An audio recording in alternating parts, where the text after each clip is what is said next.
Hey everybody, I'm very excited to welcome you to this video, this live, and I'm here to take questions.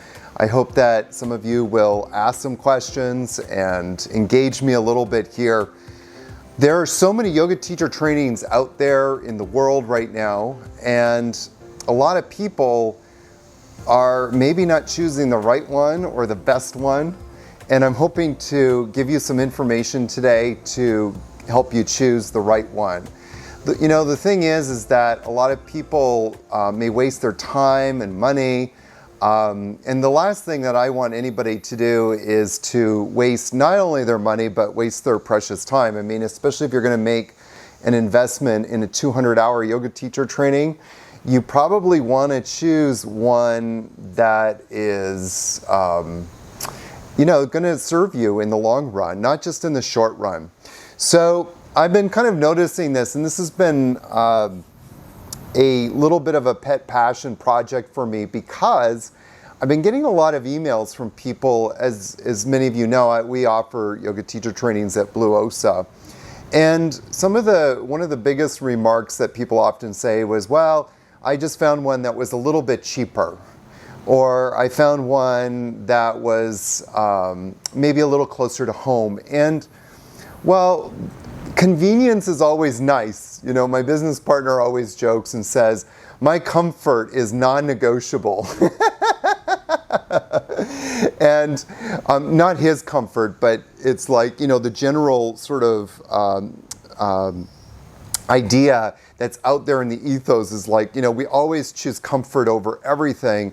And sometimes, comfort isn't the only thing that we should look at. We might want to consider some other things, especially when we're making a time commitment as well as making the commitment to travel to another country. So what are some of those things that we might want to look for? So if you have any questions as I'm kind of going through this, please feel free to ask them, because I really would love to hear from you guys, not only your questions about how to choose the best yoga teacher training, but also what are some things that you think might be good in a yoga teacher training. And if you've done a yoga teacher training before, what are some of the things that you found of value? Because there's a lot of yoga teacher trainings out there, and it's really hard to kind of sift sometimes through these yoga teacher trainings that are out there, and kind of choosing the right one or the best one for you.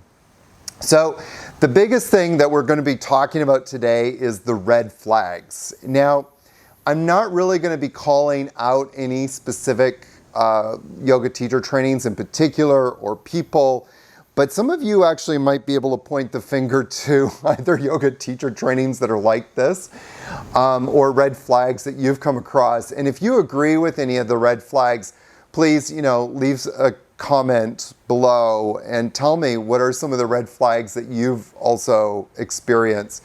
There's teacher trainings that become very cookie cutter like, and it's like they're kind of like all the same. And the problem with that, and some of them might offer something special, like, the chakra yoga teacher training, or I saw one today, like the medicine yoga teacher training. And by the way, I kind of call that smoke and mirrors. These are just like little smoke and mirrors to kind of get your attention, to get you a little excited. But the thing that people often forget about yoga teacher trainings is that in a yoga teacher training is really geared towards kind of like one thing and one thing only, and that's to be able to teach students the art of yoga safely. So my friend John always says, as a yoga teacher, we're licensed to do two things, and that's it. And what we're licensed to do, or what we're trained to do if we've had a good training, is to teach people how to breathe and teach people how to move safely.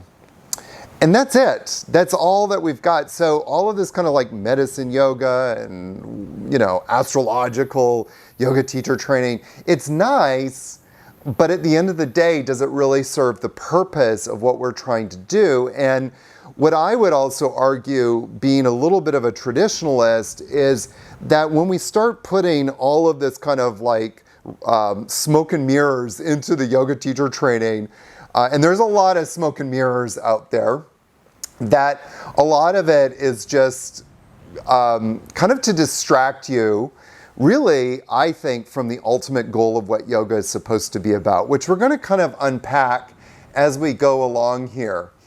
And so what is the goal of yoga, and what is a yoga teacher training supposed to do? And I'll kind of repeat this in a few different ways, but as I already mentioned, a yoga teacher training, a good one, should license you in how to teach people how to move safely and teach people how to breathe. And I would actually just kind of argue that most yoga teacher trainings out there are not teaching people how to move safely. They may think they are because they're focused on alignment, but at the end of the day, they're teaching flexibility. And that flexibility is actually damaging and hurting people in a very profound way.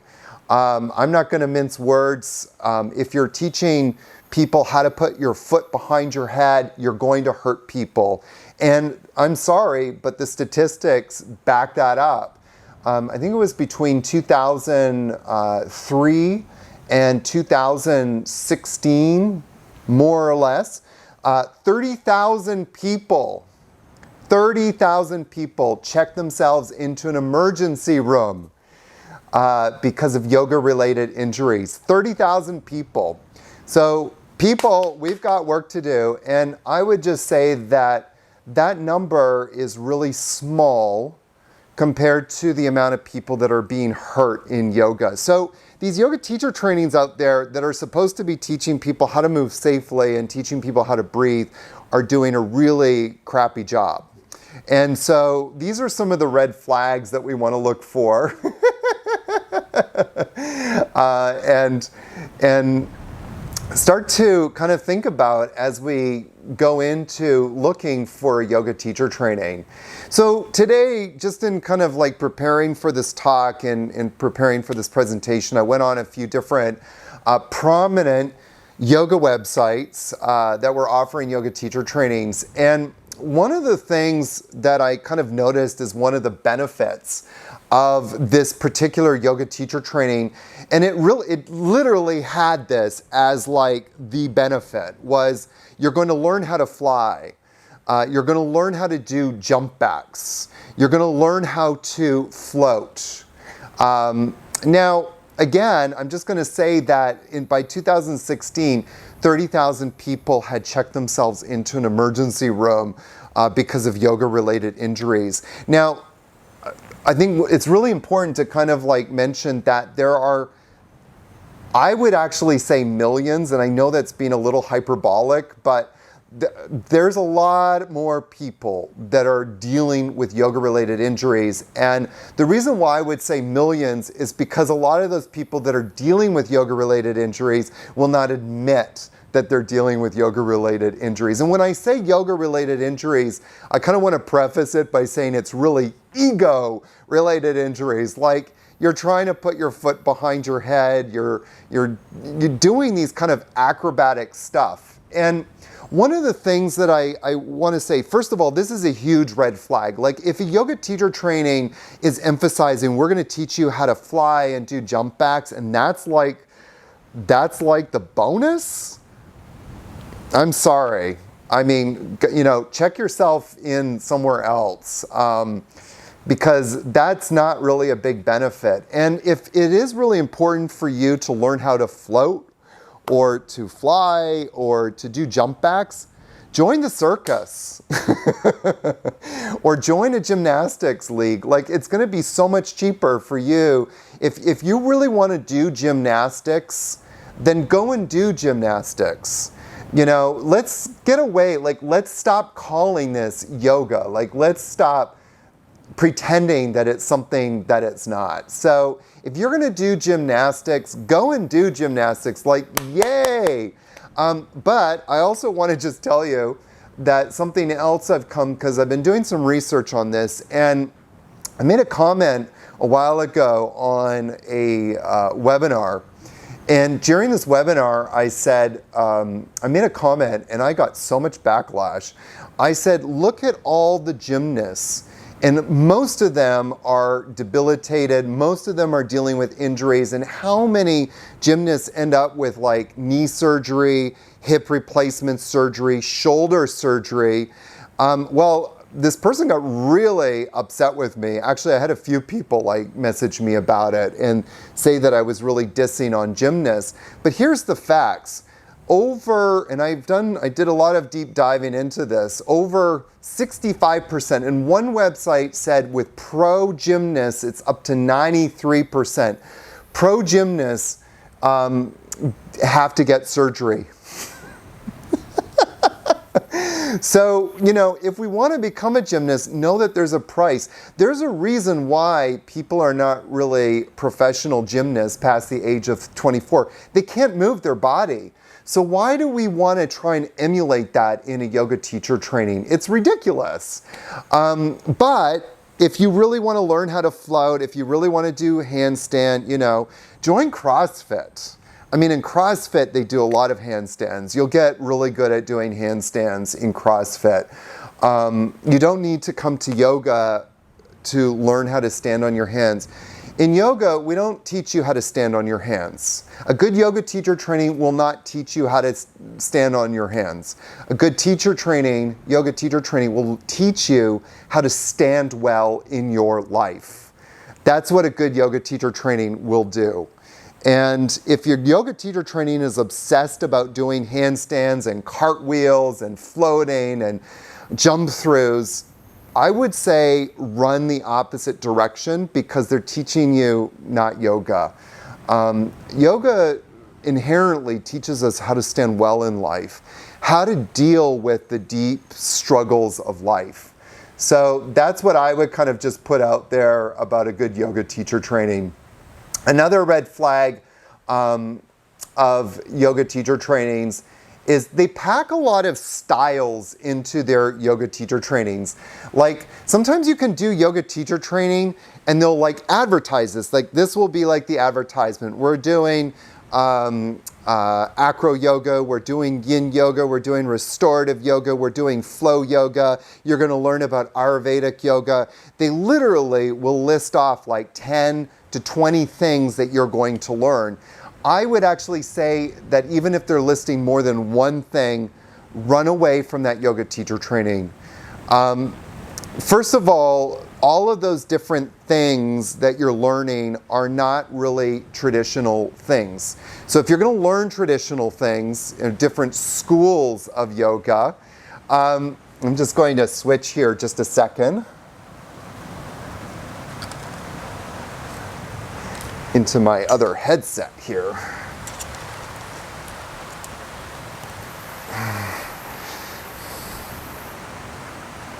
The rain is coming here, and so I just want to make sure like you guys can hear me.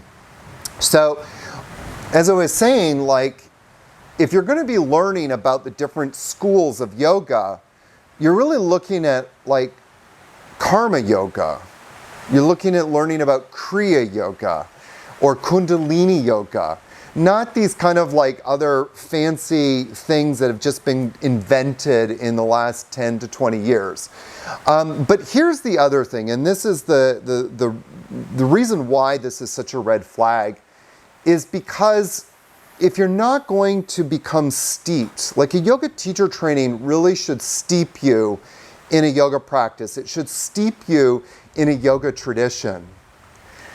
That ultimately that yoga teacher training is giving you or allowing you to become fully saturated in a practice, in a teaching.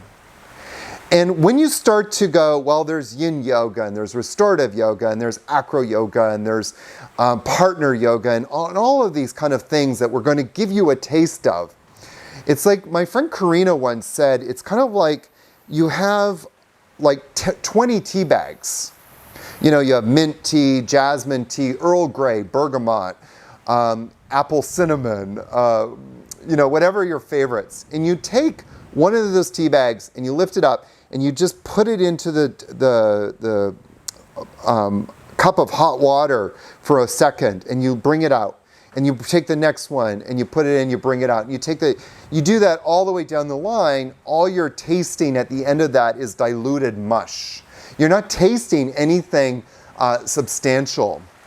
So you want to be able to become saturated. So that's one of the big red flags of a yoga teacher training, is that you are not getting saturated in a teaching. It's nice to kind of like go, well, we tried all of these things, but you haven't really learned anything.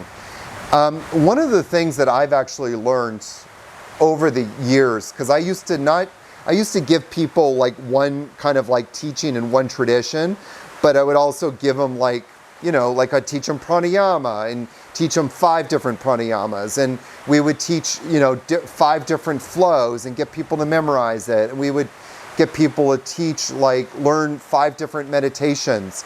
And what I came to understand was that less is more.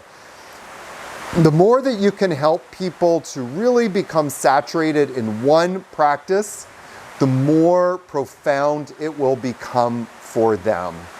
The more they will get out of it. So less is more, and not getting distracted by all of these smoke and mirrors. One of the things that one of my teachers, Panditji, once said, or still says, is that a confused mind is not fit for the practice of yoga. And when we start to add in like more styles, if you want to call it that, of yoga, if you want to add in like more of the, I call it smoke and mirrors, you're just confusing the mind. You're diluting the practice. So you want to, in a yoga teacher training, get really saturated, learn to focus your mind. A good yoga teacher training will teach you not just how to calm your mind, but how to focus it.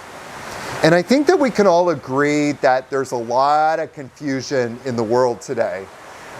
There's a lot of confusion.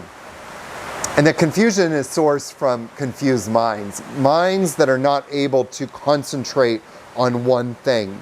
And because we're not able to concentrate on one thing, we're not able to see the reality of life.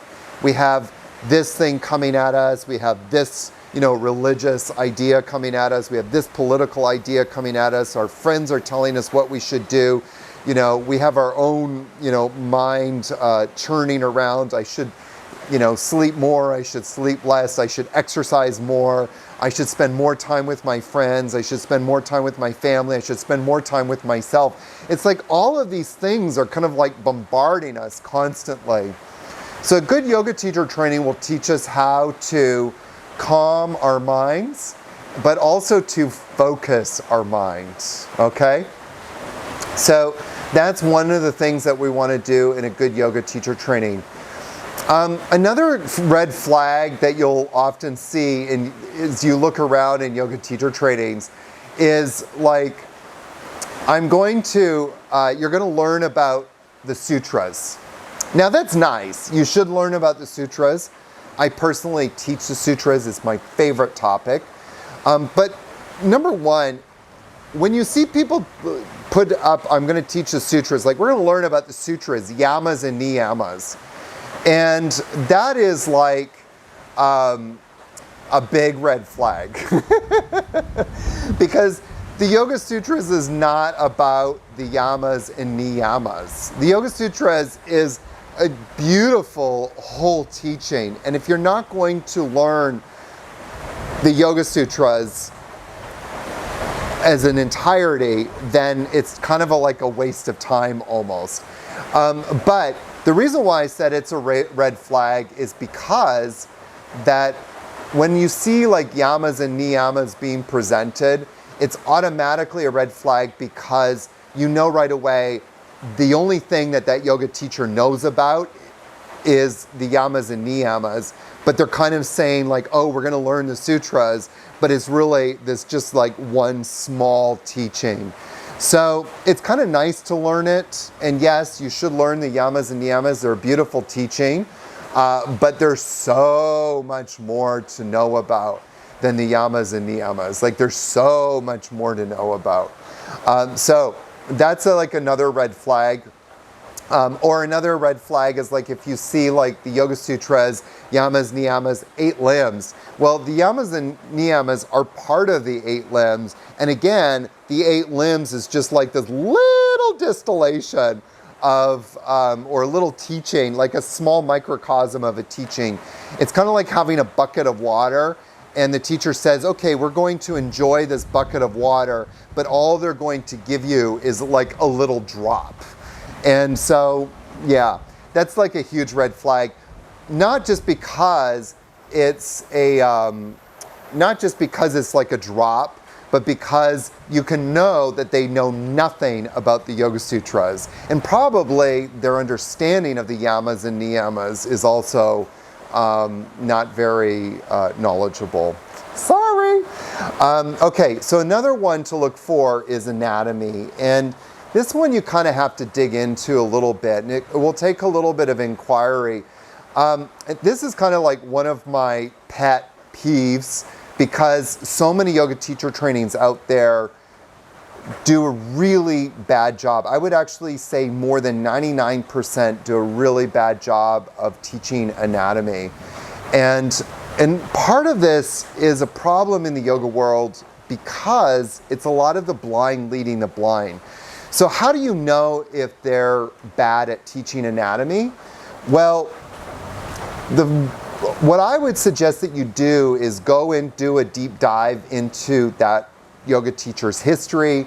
And if you find any words that they're using, such as opening the hips, if you see them teaching child's pose, pigeon pose, if you see them teaching a lot of passive stretching, if you see them teaching stretching like deep stretches, like, okay, we're going to learn how to put our foot behind our head. We're going to learn how to, deepen our stretch by pushing ourselves into these poses. I would suggest to run the opposite direction, that they don't know much about anatomy. And when I'm talking about anatomy right now, one of the things that you should learn in a good yoga teacher training is proper muscle function, like how do muscles work? How are muscles working in the body? And this is kind of like a really important thing to consider and to think about. But when you're going through a good yoga teacher training, you should learn about muscle function. And so when we're talking about muscle function right now, one of the things that we're kind of alluding to, for example, is like, well, if the hamstrings are tight, why are they tight? Has anybody ever told you that the hamstrings are tight because it's a protective mechanism in the body, and when we stretch the hamstrings, we're actually violating that protective mechanism. So how do we get the hamstrings to not be tight? That's a very good question, Yogi Aaron. Well, that's a conversation for another day, but I can guarantee you that 99% of yoga teachers, 99+% of yoga teachers that are out there leading these yoga teacher trainings will not be able to tell you why the body is tight, and more specifically in this scenario, why the hamstrings are tight. They'll just say, well, the hamstrings are tight because they need to be loosened up. That's generally the response, and that's not a response. It's actually a very ignorant response. So, and so when we stretch the hamstrings, we're actually not dealing with the tightness of the hamstrings. Another thing that you should watch out for is anything where you see inspired sequencing. That's a bunch of hocus pocus. You're not going, first of all, you're going to understand very little about sequencing when you go through a 200-hour yoga teacher training. Remember, 200-hour yoga teacher training is to do two things. One, to teach people how to breathe and teach people how to move safely. And you teach people how to move safely by understanding anatomy properly, by understanding muscle function, but you also start to have a better understanding of teaching people how to move safely by teaching people that's just how to move and how to put different postures together. You don't need to learn to teach people how to move their arms in these kind of cute little fashions. That's not yoga, that's dance. And as I said before with the gymnastics, if you want to learn about gymnastics, go and learn gymnastics. Remembering that 65 to 93% of people who do gymnastics end up in surgery, which is a real statistic. Or go do a dance class. In dance class, take Martha Graham. She taught people how to move their bodies really well. But that's not what yoga is about. And when we become infatuated with these kind of like, artistic movements of the body, it's beautiful, it's gorgeous. I love watching modern dance. I love watching ballet, but that's not necessarily yoga. And so I would just that's a huge red flag, like when they start going inspired sequencing. So one of the things about this inspired sequencing, and I get this a lot, like even yoga teachers who have done my trainings will come to me afterwards and go, well, how can I sequence in a way that maybe is a little bit more dynamic? How can I sequence in a way where people feel inspired? And I'm like, well, did you feel inspired in my teacher training? Well, yes, Yogi Aaron, but not everybody's ready for it. And I'm like, why aren't people ready for it? You can teach safe yoga classes and teach postures in a way that are inspiring to people. The postures, when practiced properly and practiced dynamically, will inherently awaken the best parts of those people and awaken that inspiration. But one of the things that I kind of wanted to touch on here, which is really important, is that there's a huge difference between a spiritual high and a physical high. And unfortunately, a lot of yoga classes out there are teaching people or giving people that physical high, which is delicious. We love that physical high. Who doesn't like a good adrenaline rush? But that is not yoga. That is not a spiritual experience. It may feel like spiritual because you have all of these wonderful chemicals running through your body from a great workout. But that's not a spiritual high. And so it's important to kind of differentiate that, especially if you're going to go out and teach yoga. And a good yoga teacher training that's worth its salt will give you that spiritual high, will take you to that spiritual realm. And believe me when I say that it has nothing to do with how much you sweat. It has nothing to do with how fast your heart is beating. It's got everything to do with something that's much deeper, much more profound, and much more still. So those are some of the red flags, my friends. As I wrap it up, if you have any questions, please leave them in the comment section. I would love to hear from you about some of the red flags you've come across in your own sort of yoga experience. Like, what kind of red flags have you experienced? Where have you experienced a red flag in some of the yoga classes that you've taken, or maybe yoga teachers you've come across? And if you have taken a yoga teacher training, what is something of value that you've experienced that still holds with you to this day? I would love to hear from you, so leave that in the comments. As I mentioned at the beginning or at the top, my name is Yogi Aaron, and I'm the yoga trainer at Blue Ocean Yoga Retreat and Spa in Costa Rica. Our next training is October 7th in this year, but we also have many other yoga teacher trainings, and we'll leave the links in the bio so you can see when our next offerings are. But our yoga teacher training looks at really how to teach people how to move safely. And my biggest jam these days is on teaching people how to live pain-free. A good yoga teacher training, in my opinion now, and I've raised the bar on this because asking yoga teachers to teach their students and how to live pain-free is like next to impossible, because they just don't have an understanding of the body and muscle function. So that's my biggest passion right now, is to start educating people on proper muscle function. How do you properly prepare to go into yoga poses? This information needs to get out there because there's a lot of weird and crazy ideas out there. Like I've seen yoga teachers say, well, in order to prepare for wheel pose, for example, we need to do a lot of hip openers. Well, hip openers have nothing to do with wheel pose and is actually going to make you not only weaker, but it will actually lead you to becoming disabled. And I really mean that word in all senses.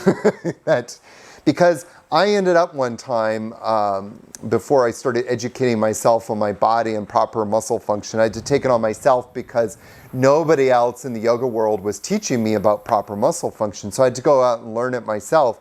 And the kind of like thing that precipitated that was that I ended up in going to a surgeon's office to get a procedure done because I had so much inflammation, not just in my back, but in my spine due to a herniated disc. And so I was disabled as I basically hobbled to the emergency room to get taken care of. So these are some of the red flags. Again, I would love to hear from you. I'd love to hear about what some of your red flags have been, maybe things that you've noticed in the yoga world. We could go on and on and on. But it's not really to focus so much on the red flags, but let's like look for something that's going to elevate us. I teach a great yoga teacher training. You can go on TripAdvisor, see all the reviews from people who have done my teacher trainings. You're going to not only going to learn how to live your best pain-free life, you're going to learn how to become a manifester and to live your life purpose. So many people that come to my yoga teacher trainings have questions about their life, and they always start the training off by saying, you know, whether it's a 14-day or 28-day, they always say things like, if I could just get one answer to one of my questions, that'll be worth the price of admission and the effort it took to get here. And very commonly by day 3 or 4, if not 5 at the latest, they always get answers not only to that question, but several other questions. And the interesting thing is they end up leaving the training with questions that they didn't, answers to their questions, answers to questions that they didn't even know that they had. I think that's something that's really special. And a good yoga teacher training isn't just about making you feel good. A good yoga teacher training is about helping you to become elevated to not just the best version of yourself for that period of time, but for the rest of your life. And that's what, for me, is the essence of the work that we're doing here. So I send you many blessings. Thank you so much. I am grateful that you joined me in this live experience. And I look forward to seeing you next week. We're going to be offering more of this for the next couple of weeks. So I hope to see you again. Namaste, my friends, and be blessed.